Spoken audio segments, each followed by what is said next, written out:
Right, like a big shot. Okay, yes.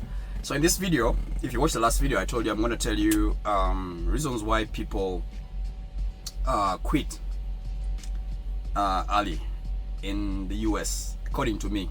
Okay, maybe even in other countries, but I'm going to say why people may quit. Now, these reasons, I know people, there are videos there telling you why people quit early, blah blah blah, so many reasons. But according to me, I feel like in the US right now, you can quit early because of these following reasons.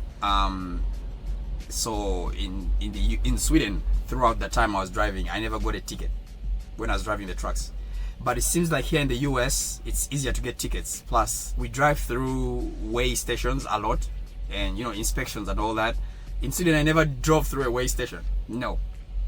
So it's easier to get a fine, a speeding ticket, all those things. I never got anything. So if you rack up so many fines, tickets and all that, you're gonna be like, okay, no, you're gonna quit. So you need to be really careful with your license as well, so you don't have a lot of fines, you don't make a lot of errors when you're driving, because if you drive through a weigh station and you're overweight, you're gonna get a fine, right? But in Sweden, like I said, I drove for 3 years, close to 3 years and a half. I never drove through a weigh station. I never got a ticket. I never got stopped by the police. So it's kind of like harder. Tickets are less. Okay, even like hours of service, like driving past the time you're supposed to be driving, the 11 hours or 8 hours in Sweden, 10.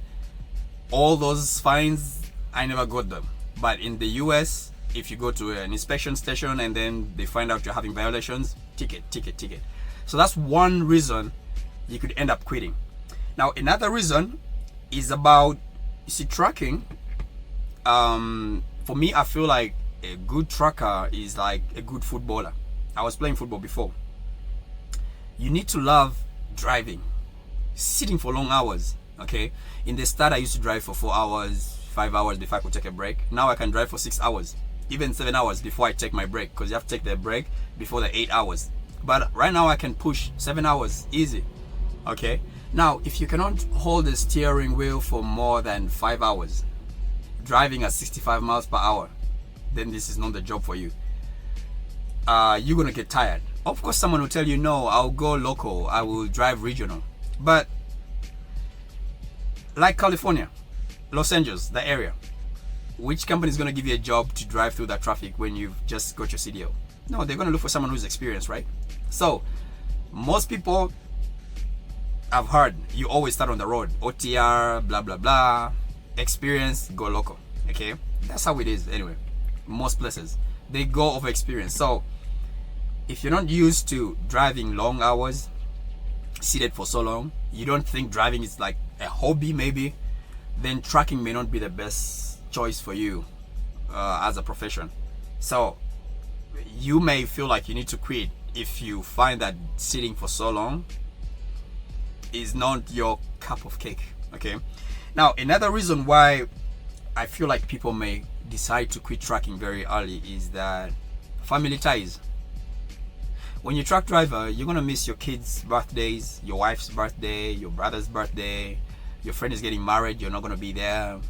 Christmas, Easter, 4th of July, Halloween parties, you're gonna miss so many things. Okay, now if you're the kind of person who you always like to be around people, you're a very social person, you like parties and all that, okay, you're so much attached to family, this is the wrong business for you. So trust me, when I started driving in the US, I started with 3 weeks.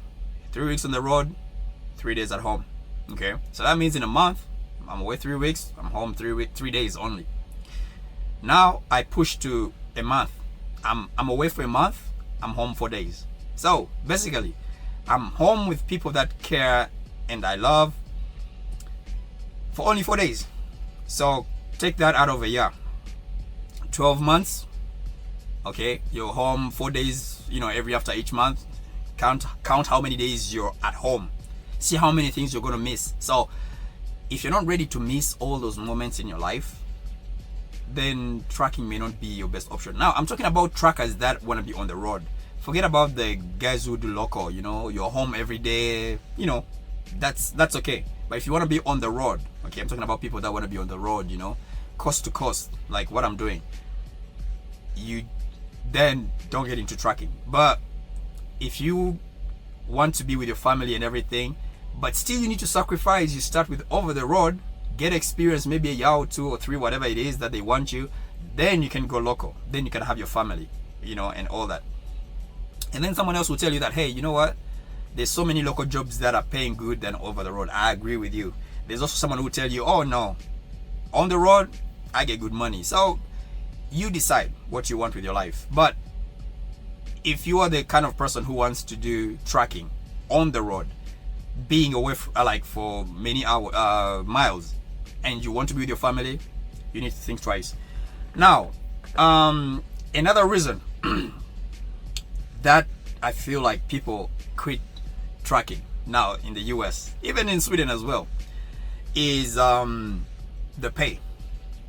This is the number one reason, because I realize in Sweden and in the US, I think everywhere, when you're a new trucker, the pay is too low that you may think twice about your decision to join trucking. But if you're patient enough and you give yourself time, after a year or 2, you're gonna get the dividends. You know, it's gonna feel better when you have better pay then. But other than that, I feel like people will quit the trucking world because of low pay. The pay is too low at the start, and that can push you out. So you have to be patient and wait, okay? So yeah, those were my reasons. You can leave a reason in the comments why you think people may quit. You may disagree with my decisions, let me know. Okay, disagree, but write down something why you think you don't think that could be a reason, or a reason I didn't mention. Just leave it in the comment section, okay? And don't forget to write like a big shot, okay? I'm out.